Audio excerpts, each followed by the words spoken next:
What a difference a day makes. Sorry for the noise, I'm on my action camera, Sony RX02M. That's where I stopped the other day, the castle. It's a Norman castle, it's got a lot of history around here. So this part of Wales is always, well, it was a Norman stronghold. And they used to call it Little England Beyond Wales, I think from Tenby westwards. Because of the Normans, and the Normans aren't really English. Norman stands for Norseman, so they're really Vikings. Anyway, I'm not going to be camping today. I'm just going to do the walk as far as I can, probably towards Neyland and Milford Haven. And then I have to go back and pick up my car. I can't get around it. So anyway, let's get going before I bore you too much with stupid details. I'm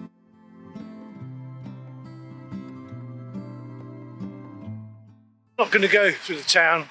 I don't see any point to it. I'm going to keep to the river here, and it only shows you a little bit of the town. There's a lot of traffic there, and I really don't want to go there. So this is not the official path, but I'm only going off it for 400 meters or so.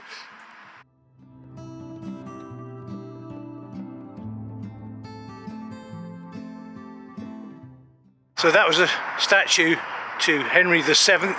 I believe he started off the Tudor dynasty actually.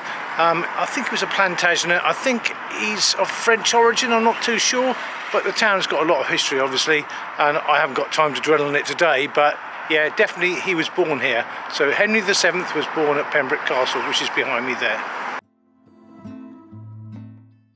This section from Pembroke to sort of Milford Haven is going to be the most urban part of the walk, so I apologise, but there's a lot of history here.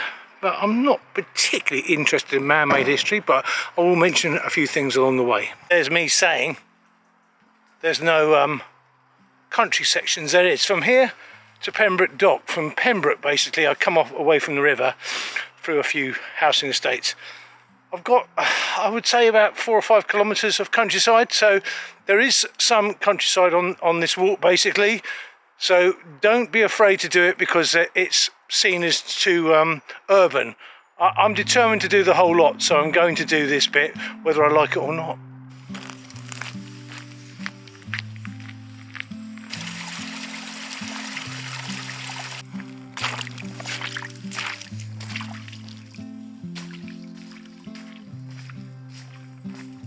Well, I didn't bring any spare batteries for my Sony RX02M. So I'm on my mobile phone.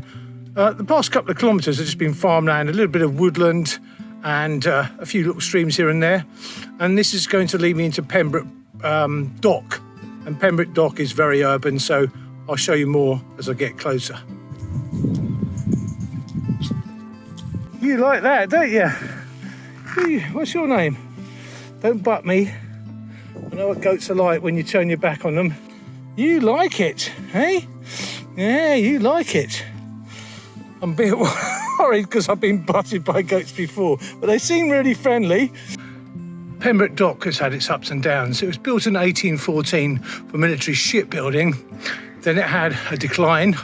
Then Second World War, it did more boat building for the military, and there was RAF flying boats here, Catalinas and Sutherlands. And after they left, it also became a depressed area again. But it's on the up again. There's quite a lot of pleasure sailing, pleasure boats around here. And there's a little marine industry sort of taking place. But generally, it's slightly economically depressed, but the people are really friendly. It was built in 1844. It looks like an abandoned barracks. I think it actually is. I'd love to do a bit of urbex in that. Pembroke Dock is actually built on a grid system. As I said, I think it was built in 1814 or 1816. So the modern town planners of the time decided to build it on a grid system. Where there's a crossroads, there's a mini roundabout, and everyone seems to ignore it. Pembroke Port is quite busy. It's got the ferry, the Irish ferry that goes to Rosslare, so it's not as busy as it was, obviously, around the wartime. And also, I've got to mention that Pembroke Dock got badly bombed in the war because there was so much military shipbuilding going on, and the RAF had their flying boats there as well. So, yeah, it's economically depressed, but it's still got quite a busy little port. Probably not enough employment to sustain the size of the town, though. I don't think you could see the bridge from here. but I'm going to make my way towards the bridge and cross into Neyland, Neyland. As I said, this is a very urban section of this walk, but if you like a bit of history, it's quite good.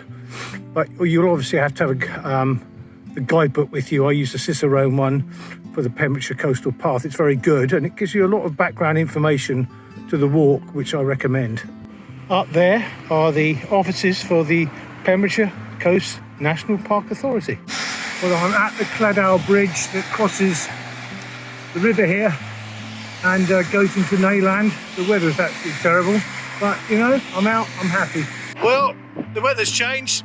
I'm still on the Claddow Bridge, or Claddow Bridge, I can't pronounce it. I think it's Claddow actually. Anyway, that's the view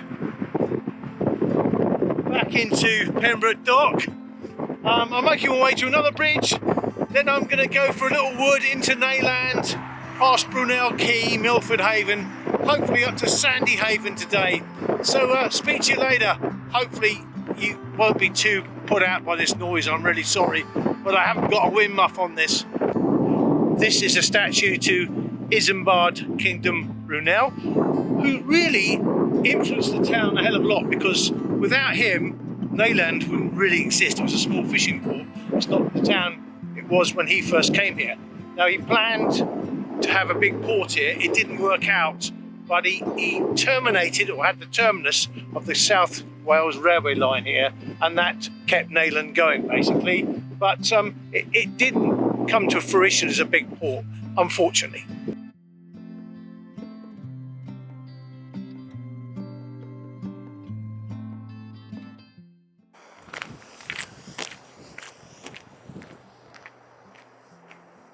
From Neyland to here, and I can't pronounce the name of the last little town, it's been quite nice. It's been urban, but it's been small little hamlets and cottages next to the sea. So as I said, this is the most urban section as far as I'm concerned of the Pembrokeshire Coast Path, but so far it's not been that bad.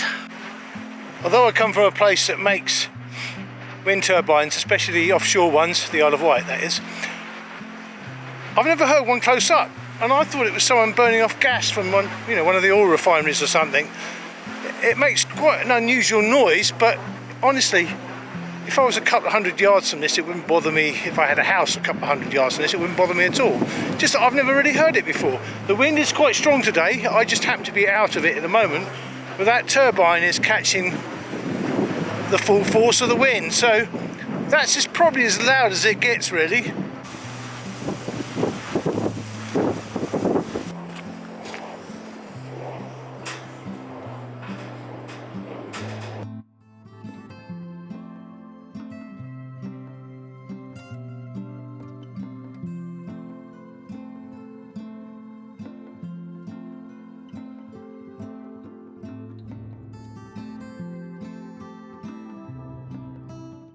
Well, this is Milford Haven, that's the marina down there. I just had an argument with someone in a supermarket, one of the German ones, you know, where you queue at aisle 1, and then obviously if another till becomes available, certain people split off. I didn't know that had happened. Walked down an aisle, joined a queue, bloke said I was jumping the queue. I said, well, hang on a sec, there's 2 tills open. How would I know that there's one queue for 2 tills? I've never come across that. Anyway, in the end, I just said sorry. I didn't realise there was a queue, but I've never had that kind of incident before because I'm not a queue jumper by nature. Anyway, I shouldn't let that colour my attitude towards the town, because I'm quite surprised at Milford Haven. It's more cosmopolitan and less post-industrial than I thought it would be. Excuse the wind noise. It is a really quite nice little town. It's obviously got a lot of pleasure boats here, yachts, basically, and motor cruisers, etc. So I'm really quite surprised. It's quite a nice looking town around this marina bit. The rest of it's a little bit, well, seaside townish. But yeah, I was quite sort of mildly surprised. I thought it'd be a bit more, as I say, post-industrial, but it isn't. Anyway, onwards and upwards, I'm making my way towards Sandy Haven. This is Galliswick Beach, Gelliswick.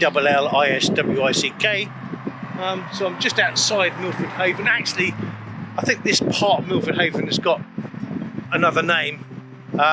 So in other words, it's not Milford Haven. I can't quite remember what it is. It's those houses up there. Begins with an H, I can't remember. I'm in a better mood now after my little confrontation. As you can see, there's boats out there. Hope you can see them. So the ore is still coming in here. Old Napoleonic fort there. Lots of wartime history. I don't mean Second World War. I mean any conflict from the Napoleonic upwards, and probably earlier as well. So it's been quite an interesting walk, but I don't think it's been my most enjoyable one in some ways because of the urban aspect to it. So I'm making my way towards Sandy Haven, which is not far away, actually a couple of kilometres away. This is Sandy Haven. What a beautiful spot. I'll do a bit of a pan around. 360 actually. Now there's stepping stones here across the river. It's a bit tidal here as well. It is tidal actually, not a bit tidal. So it has to be really low tide before you can cross the stepping stones. So it's 2 hours either side of low tide. So I've made a mistake, I've got here too late or too early or whatever, where you want to look at it. Well, if you can't get through Sandy Haven because the tide's in, which it is, you have to walk all the way around. So it's about 4 or 5 miles. So get it right, because if you don't, it's a long detour and it's a boring detour as well. So I've got to the other side of Sandy Haven basically because I decided to walk down here to show you the other side of the creek. But it is a long detour. This is Pickle Ridge. Like Sandy Haven, if you don't get the tide right, you're going to have to do a long detour. I'm going to have to do a long detour. Well, this is Dale, D-A-L-E. I'm going to make my way through here onto St Anne's Head. I don't know if I'm going to make my way to Broadhaven today, but I'm going to give it a go. I've got to get a taxi back or a bus or whatever because my car is parked near Milford Haven. I mean the actual town, not the haven itself. Anyway, onwards and upwards. What a lovely monument to those who fell in the First World War. This is still Dale, by the way. Well, I'm at Milford Haven. I should say I'm at the entrance to Milford Haven here at St Anne's Head, lighthouse there. I think that there's also an old Port Authority building there as well. Still belongs to the Port Authority apparently. So it's very windy up here and it's pretty cold as well, which I actually like because I found it too humid recently. That must be a geologist's dream. It's very windy here though. Hope you can hear me okay. I don't have a wind muff on, I've just done my jacket up. So I'm coming back to the proper coastal path. No offence to Milford Haven section, but this is really what I'm after, this view and this weather actually, I really love it. So let's get going and I'll show you as much as I can along the way. That's Skomer over there, the island. I can't remember the name of the other island, but yeah, I'm making my way towards there basically, towards Marlowe's. I hope you can hear me okay. It's very windy. I haven't got a wind muff on, so I'm trying to cover my microphone with my clothes. And my camera's wobbling about a bit. Hopefully it doesn't fall over. So that's Skomer Island. I can't remember the name of the other island there. They sound almost Viking islands, don't they? Maybe they are named after Viking islands, I don't know. So I'm heading northwards now. I'm out of Milford Haven. To be honest with you, I did not enjoy that section from West Angle coming right out of the haven. So I went over Cladeye Bridge or Cladell Bridge, came back and went through Neyland, etc. Or Neyland, I should say. And yeah, it wasn't particularly interesting. It wasn't particularly ugly. It just wasn't what I wanted, really. So I was a little bit bored with it. But I'm back into what I call proper coastal scenery now. What I will say about Pembrokeshire is away from the coast, it isn't particularly nice. It's a bit like Cornwall or Cornish towns. They're all right, but they're not particularly pretty. It's not like Devon or anywhere like that. Pembroke's very nice, and Neyland was okay, and Milford Haven round by the harbour was nice. There's a few other little towns that were really nice along the way, but to be honest with you, I didn't enjoy it really. I just felt it was just too urban, and it was views of the oil refineries and stuff like that, so it wasn't particularly interesting. So now it's going to be much better. I'm not camping tonight. I'm having to leapfrog all the time because the car parks do not allow overnight parking. So I can't leave my car somewhere for 3 or 4 nights, walk, and then get a bus back to it, which you can in some car parks, but the ones I'm encountering now, I can't. Plus, in a couple of days' time, they'll all be free anyway, I think after November the 1st. But I still think the overnight parking ban is still there. So a lot of people ignore it, believe me, they do. And there's still people holidaying in motorhomes despite the weather, because it's starting to rain, it's really windy, which I'm not used to because I'm from the Isle of Wight, and come sort of end of September, that's it, everything dies.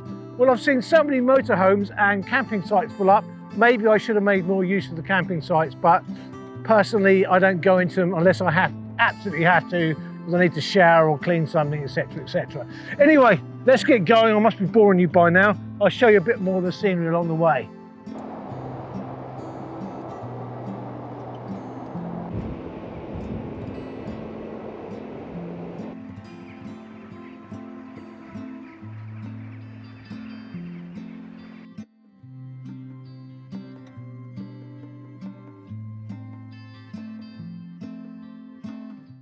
Well, I hope you can hear me. That's Marlow Sands. Hey! And that's Pembroke sector. It's very windy. Yeah. Well, this is St Martin's Haven, where the boat goes to Skomer. This is where I'm going to end my day. I'm just having a look at the other side. We'll take a picture of the other side because I want to get a picture of the island if I can. So yeah, I'm making my way back to my car. It's 5:30. Well, I hope you can hear this. It's extremely windy. Oh, but what a beautiful place.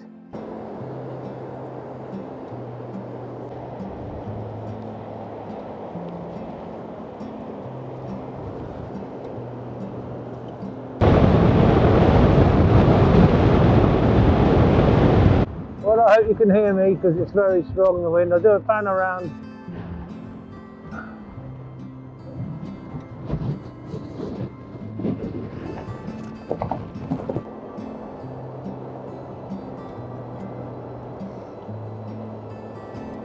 Well, this is Broadhaven. It's a very popular place, I have to say, considering it's late October and it's absolutely freezing, but it's been really busy here. I'm making my way back towards Skomer, that area, to do the bit I couldn't do the other day. So I'm sort of leapfrogging again. I see the local wags have had a little bit of fun with the sign.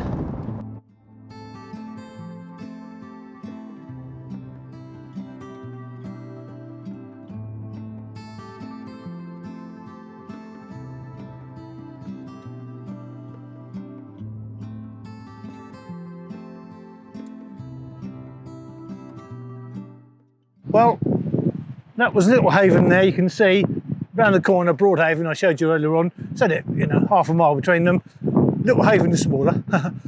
It's got 2 pubs and a cafe and plenty of accommodation. Broadhaven's got a shop, a Londis, and it's a very popular little place actually. So there's probably plenty of accommodation to have around there as well, like guest houses, etc. So yeah, quite a nice part of the world, really.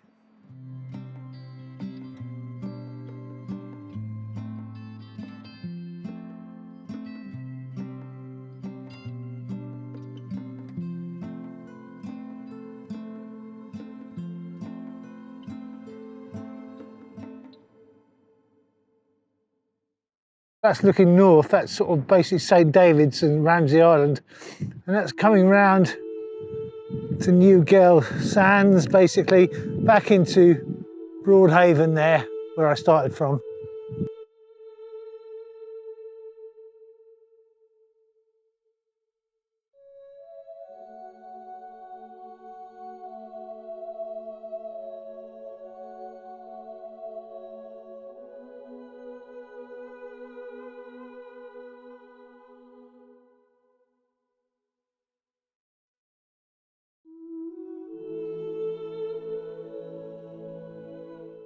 Well, that's me for today. Got to walk back to my car now, so I'm leapfrogging it.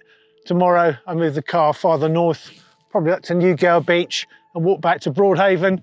So that's the way I'm doing it at the moment. So I'm not really camping, and I'm camping near my car or sleeping in my car. So yeah, but this has been a lovely stretch. The weather's really changeable, lots of rain.